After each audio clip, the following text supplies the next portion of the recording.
Donc je suis avec Thomas Bérat, agriculteur dans l'Aisne, près d'Origny-Sainte-Benoîte.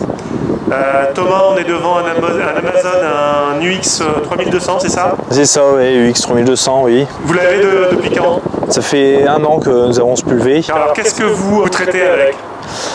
Toutes les cultures de l'exploitation. Il y a 9 cultures sur la ferme, donc ça passe du blé, colza, pommes de terre, pois de conserve, maïs, orge de printemps, févrole, un peu de tout quoi.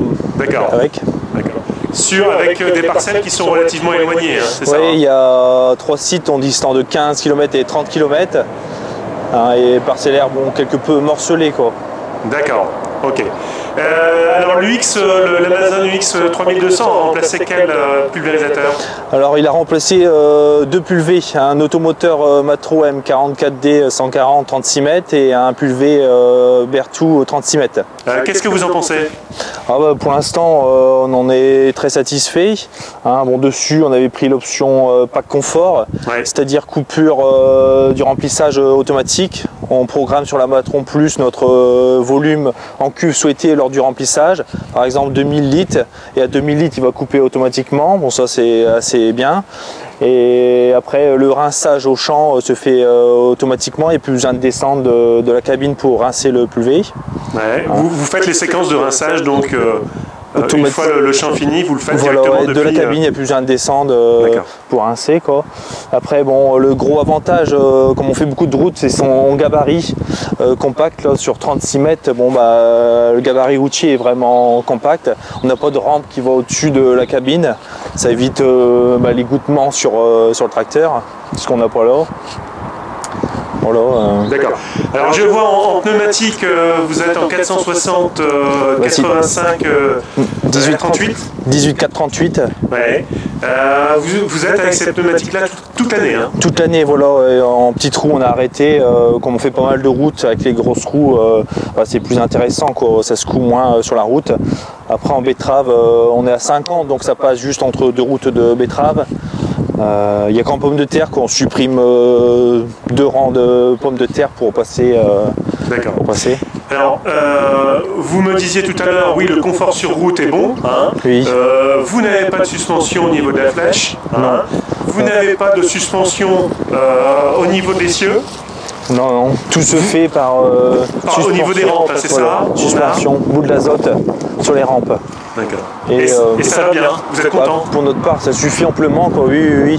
Les boules d'azote amortissent bien les chocs routiers quoi. Aucun à-coup sur la route. D'accord.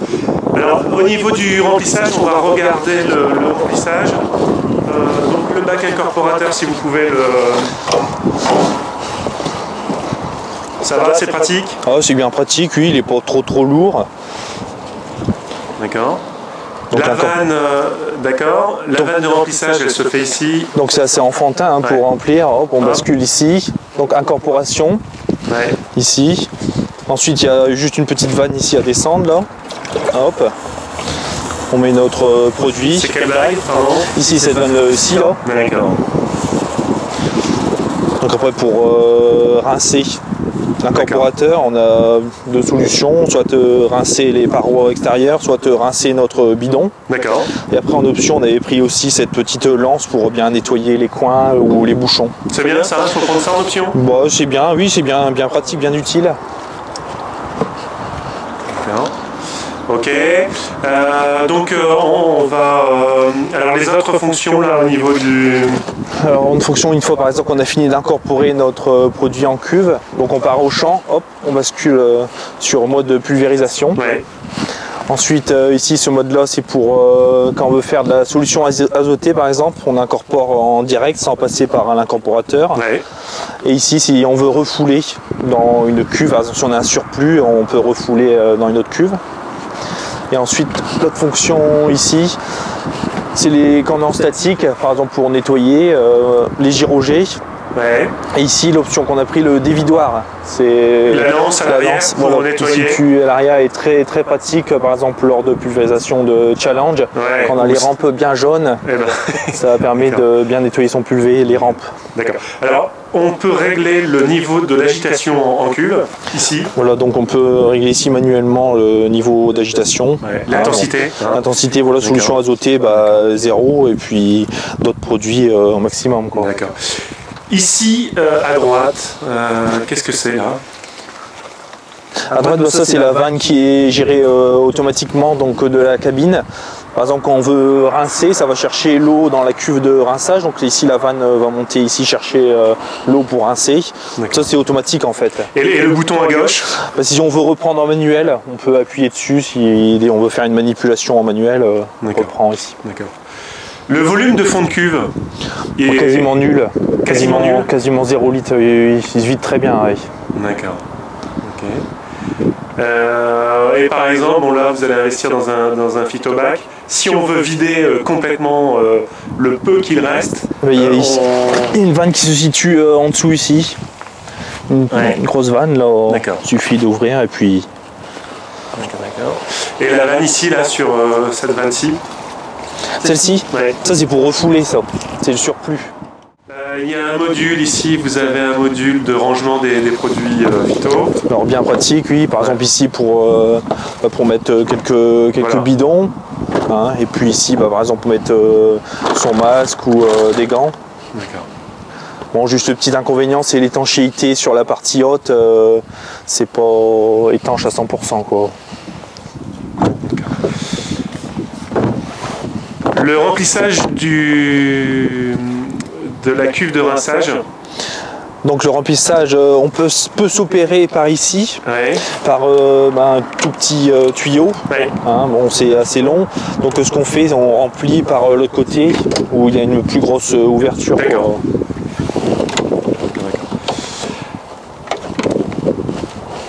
Donc ici vous avez pris un timon bas, voilà. Hein. Donc ce qui fait que donc la prise de force, le cardan de prise de force est au-dessus. Voilà, oui. D'accord. Ici on a une pompe à piston membrane. Oui. Hein, c'est ça. Pas de souci. Bah non, bon. Normalement tous les 2 à 3 ans, ça dépend. Bon, l'intensité d'utilisation, il faut refaire les membranes, faut changer les membranes. D'accord. On a un essieu directeur à l'arrière, un essieu suiveur à l'arrière. Et ici on a le mécanisme, hein, c'est ça? Voilà, qui se règle avec un capteur qui gère automatiquement voilà, l'angle. D'accord. Est-ce que vous êtes content de ça? On est satisfait, oui, du fait que les roues suivent, il y a moins de dégâts dans les cultures. Quoi. Et ça se gère automatiquement? C'est géré automatiquement, voilà. Il n'y a que pour reculer, on reprend manuellement et on gère ses roues à l'arrière pour reculer. Quoi. Et ça, vous n'avez pas eu de soucis avec? Ça marche bien? Jamais eu de soucis, oui, ça fonctionne bien. Et sur la route, au-dessus de 20 km/h, l'essieu se bloque droit. Donc il n'y a pas de problème d'accident, on évite. D'accord. Oui, au niveau de la passerelle, oui, vous me disiez tout à l'heure. Bon, ce qui est un petit bémol, c'est le fait que l'escalier descend il faut pas l'oublier, quoi. Il faut pas oui. Bon, normalement on n'a pas lieu de monter là-bas, mais bon, c'est jamais quoi. À la rigueur, il a fallu qu'ils mettent un capteur pour dire vous avez votre escalier qui est descendu quoi.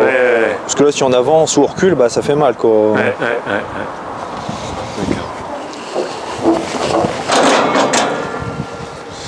Au niveau des buses, vous êtes en T-Jet, c'est ça? Buse T-Jet, oui. D'accord.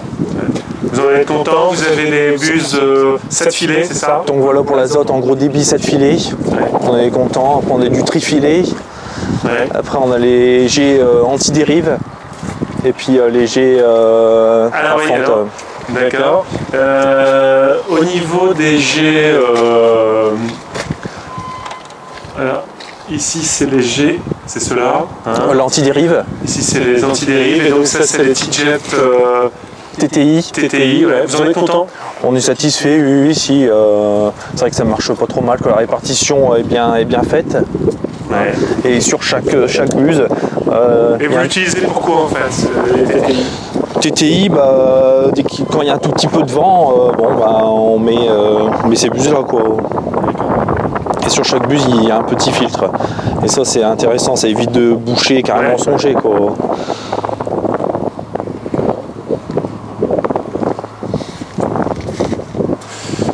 Vous avez aussi le distance contrôle.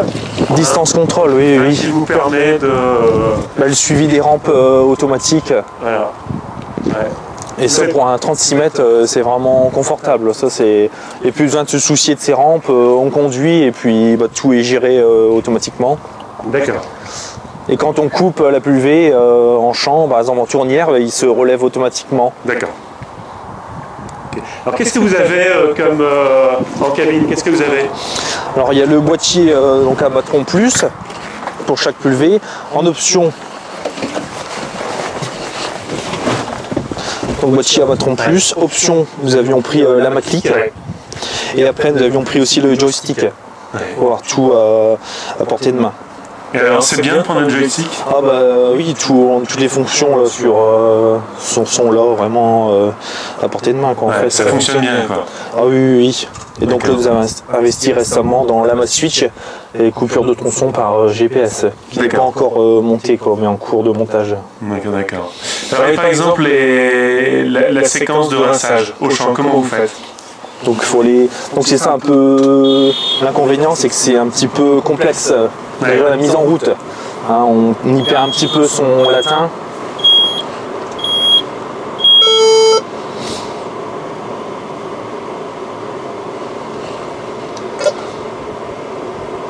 Donc le boîtier comporte 4 pages et après des sous-pages. Hein, donc pour basculer ces pages, c'est ici. Donc, par exemple, pour remplir le tonneau, on va ici, on indique sa quantité souhaitée en cuve. Et par exemple, moi, je vais mettre 2000 litres. Hop.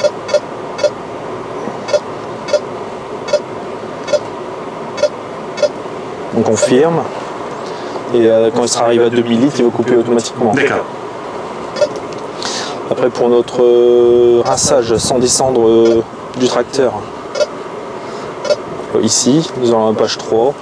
Et après donc on peut diluer aussi, prendre de l'eau de la cuve de rinçage, on dilue dans le tonneau et puis après rincer aussi.